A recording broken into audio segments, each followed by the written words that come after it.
అనుదిన నిత్యజీవపు మాటలు. దేవుని నామానికి మహిమ కలుగునుగాక. దేని వాక్యాన్ని చదువుకుందాము.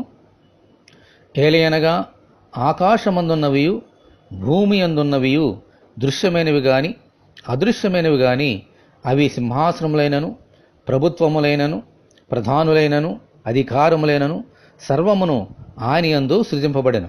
సర్వమును ఆయన ద్వారాను ఆయనను బట్టియు సృజింపబడెను. కొలస్సీలకు రాసిన పత్రిక 1వ అధ్యాయము 16వ వచనం.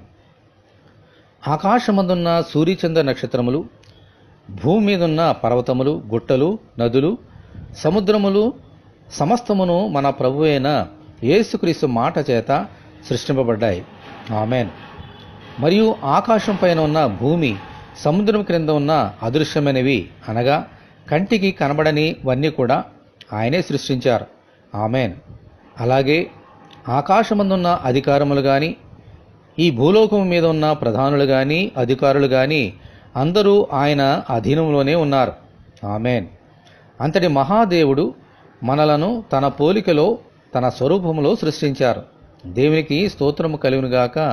ఆమెన్.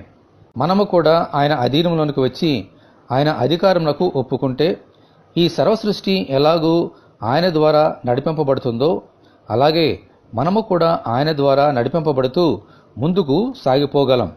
ఆమెన్. హల్లెలూయా. ఇటువంటి కృప కొరకు మనమందరము దేవుని ప్రార్థన చేసుకుందాము. ప్రభువా, మీ పోలికలో మీ స్వరూపములో మమ్మను చేసినందుకు మీకు వందనములు. మీ అధికారమునకు మాటకు లోబడి మీ చిత్తానుసారముగా ఈ లోకములో జీవించినట్లు అనుగ్రహించమని, ఈ వాక్యం వింటున్న నీ బిడ్డలందరినీ దీవించమని ప్రభువైన యేసుక్రీస్తు ద్వారా ప్రార్థన చేస్తున్నాము తండ్రి. ఆమెన్.